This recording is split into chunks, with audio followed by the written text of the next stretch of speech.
In celebration of International Women's Day, we're sitting down with Judith Stewart, chair of Cuthbert Stewart Limited, to discuss her career, the challenges she's faced, and the advice she'd offer the next generation of young women entering the industry. Judith, thank you so much for having me here today. Oh, it's an absolute pleasure, and thank you. In this really unique and interesting setting that we've got around us. Do you want to quickly, give us a bit of a rundown on what we're seeing in the background of sure. What's going on here? Absolutely. This is our brew lab. So essentially we came up with the idea probably 4 or 5 years ago to have a technology centre to showcase our product and our solutions. And we thought we'd like to do something that was just a little bit different than a showroom with a whole lot of product displayed. So we came up with the idea of having a working automated brewery, which is what you see behind you here.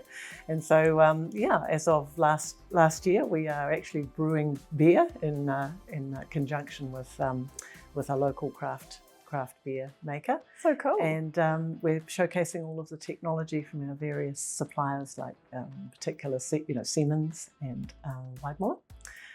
But it's, a living demonstration. Yeah, it's very cool. Yeah. Very cool to see. Yeah. So do you want to start off by telling me a little bit, about your journey in the electrical industry and your connections and where that sort of comes from? Okay, so my journey was, one that my younger self wouldn't have seen probably happening.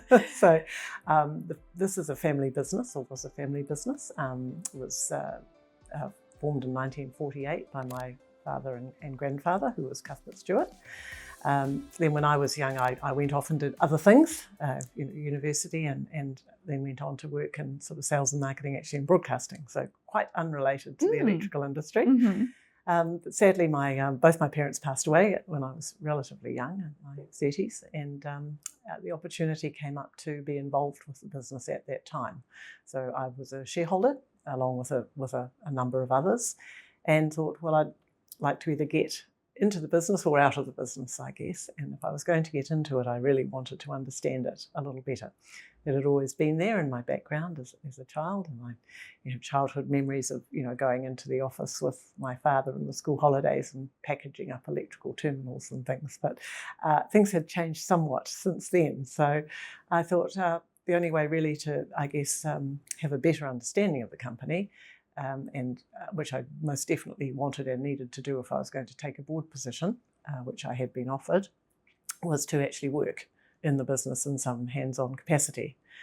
That said, no technical background at all, so quite a challenge.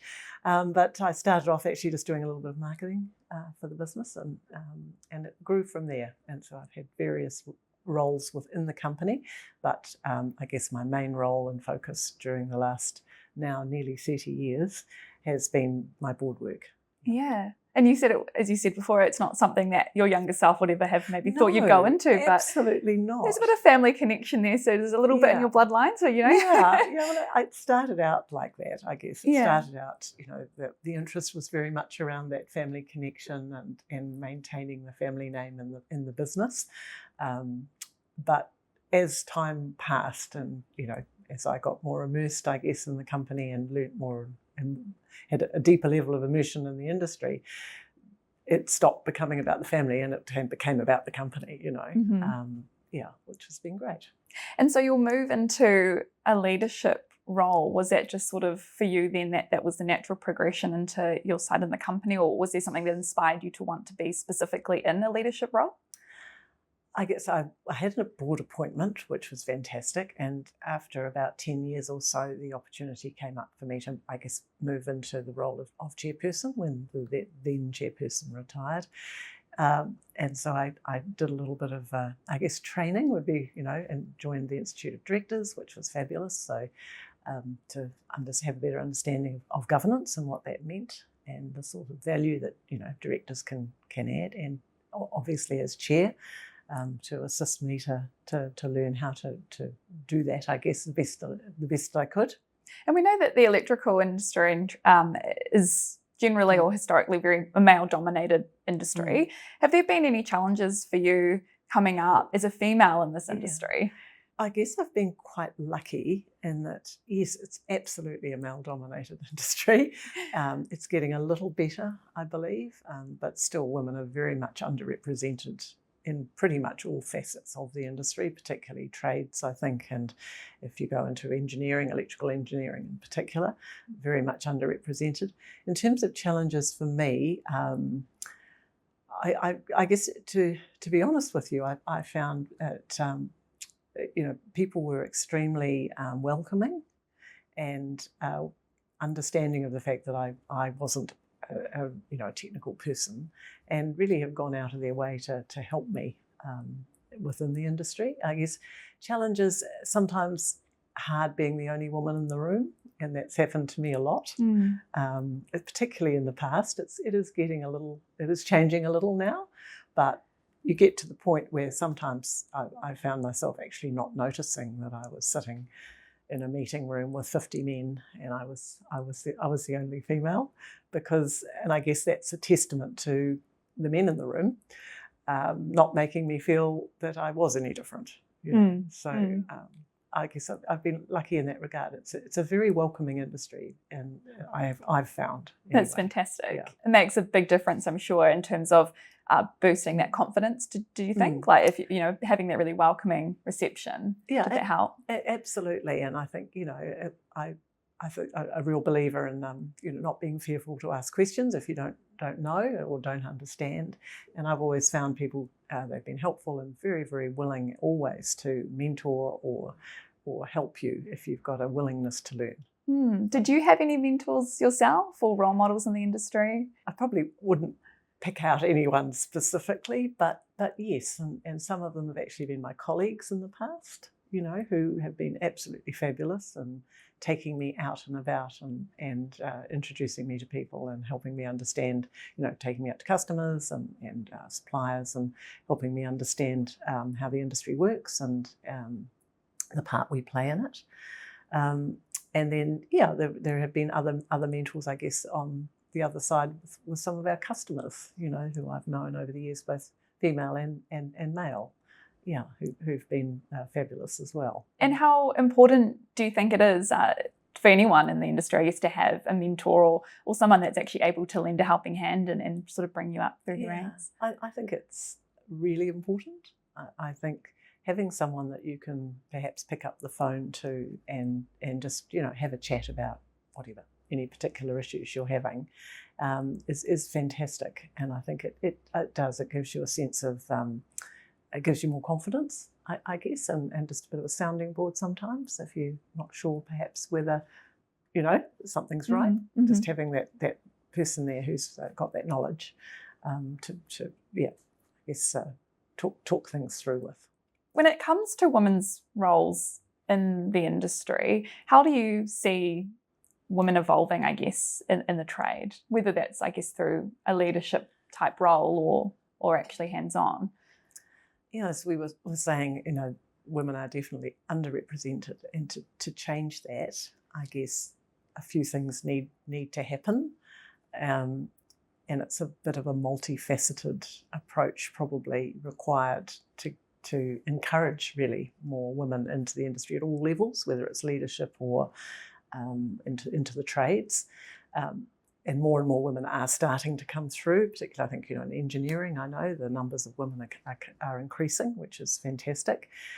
I guess it's around having a better understanding of what the pathways are, maybe, and there's a lot of old social norms, I guess, associated with being in this industry. Like you said, it's male dominated, and that would be the first thing probably everyone would say about it. It's technical to varying degrees depending on obviously what you do within the industry. But that said, it shouldn't be a stumbling block to a woman looking to come into the industry if she has an interest, if that person has an interest in those sorts of things. There aren't any barriers that I can see. I think it's more just the way that historically it's been a male industry. So rather than there being particular barriers to women's entry.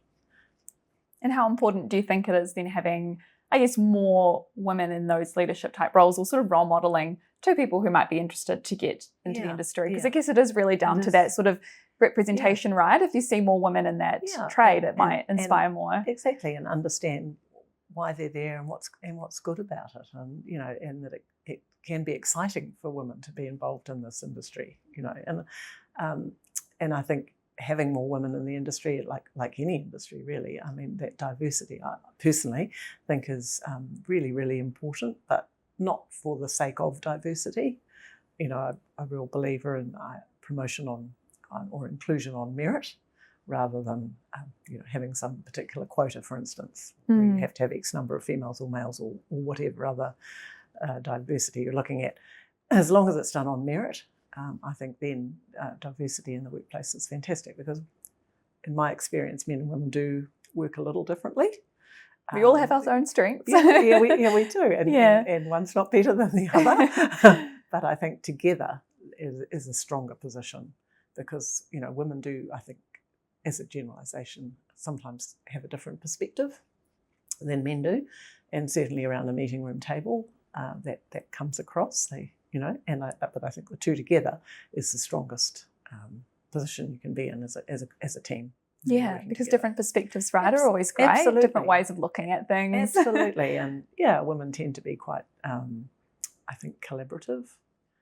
Not to say men aren't, but I think they do tend to be quite collaborative, very good at forming relationships, which in all business is super important, obviously. And have you seen, over the time that you've been in the industry as well, have you seen sort of the reception or attitudes change a little bit towards that gender diversity?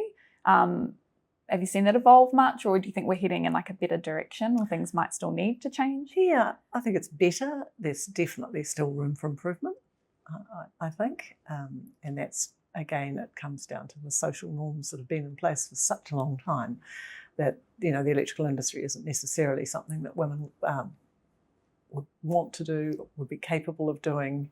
So there's a whole lot of things, as I said, a bit of a multifaceted approach to make those changes, and it probably starts before someone applies for a job anywhere or applies for training. It goes back to, a younger set of people with even school age, where careers are presented, that the electrical industry is presented at that stage and ahead of university or going into the trade or whatever, that the industry is presented as an exciting, vibrant industry of the future, which it is. I mean, the electrical industry has an incredible future with the changes in technology and the growth in automation and robotics and all sorts of things, sustainability and the likes of solar and hydro. It's just the industry is growing, and there's a need for more and more people to be coming through, and it is an exciting industry. And I think if we can somehow relay that at a young age to young people, men and girls and boys, and make them see that there's a pathway there for them, and then we have employers who are open to that pathway, having perhaps a little flexibility and accommodating things, then we will see more women coming through. It is an exciting industry, as you say. There is just so much really opportunity, exciting. and it's just sort of ever evolving and growing, and the future really is bright, no pun intended there, but it really is. There's just so much still that can sort of evolve and come from that. Absolutely. And do you think as well, you said they're getting sort of young people, girls and boys, excited about the industry. What do you think about then as well presenting the idea in terms of like a leadership role too as well, and that there are these other areas in the industry that you can go in? Absolutely. It's not just the technical hands-on stuff. Exactly. And because a lot of skills in business are interchangeable between industries. So my background was sales and marketing, so nothing technical at all. But sales and marketing covers, most businesses. I think essentially we're doing something in that field. And then in terms of leadership, the same thing applies. So the skills you have as a manager, or in my case, a director, those which are governance skills, are applicable across many industries. I mean, all industries really.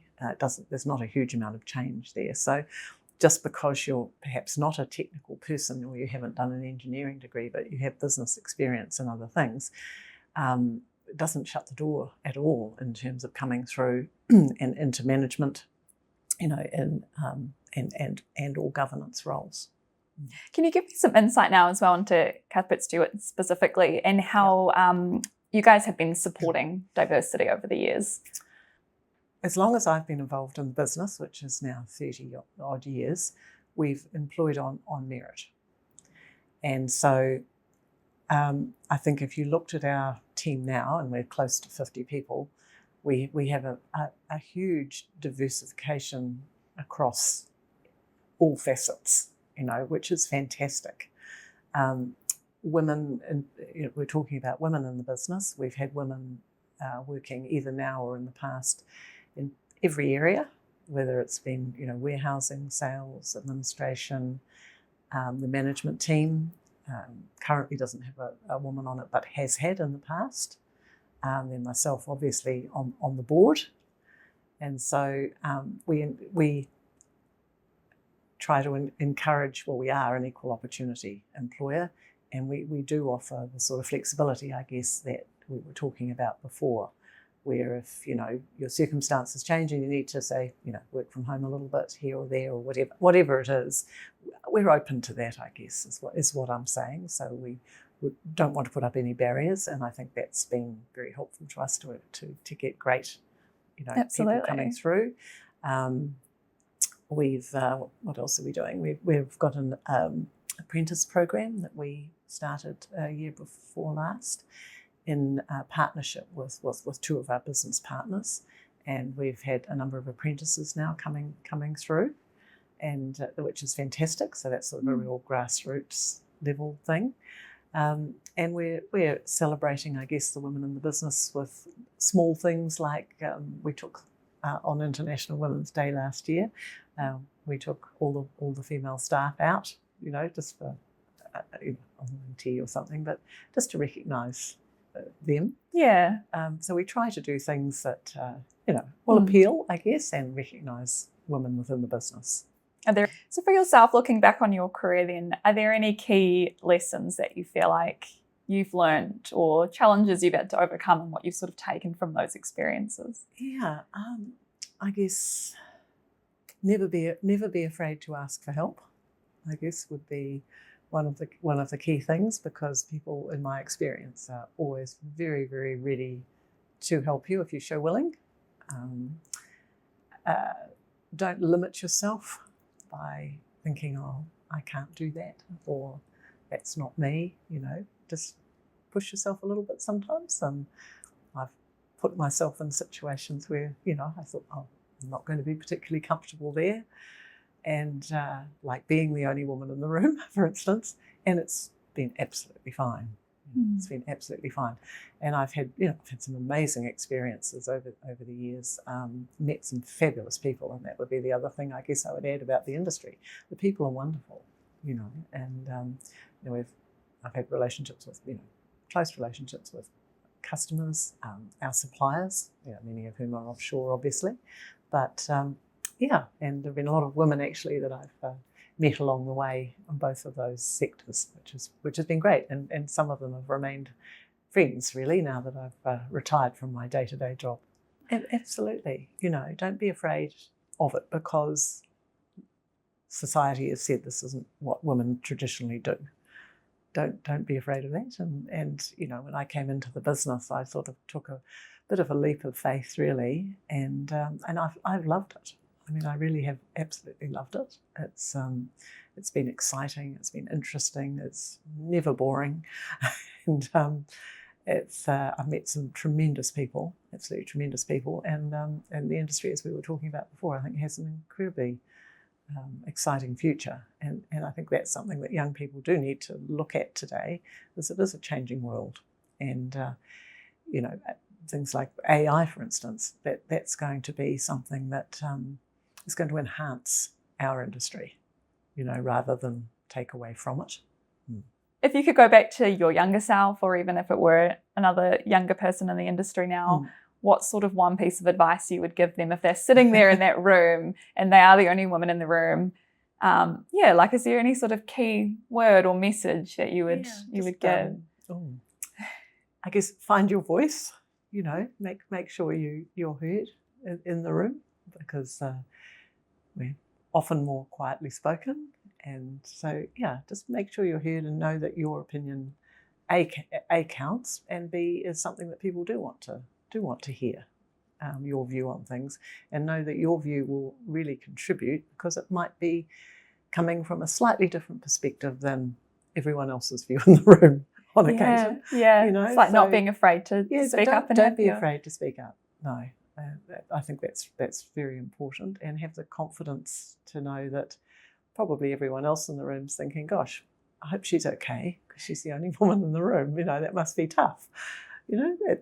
No one's there to give you a hard time. In fact, it's the complete reverse generally. They're there to support you.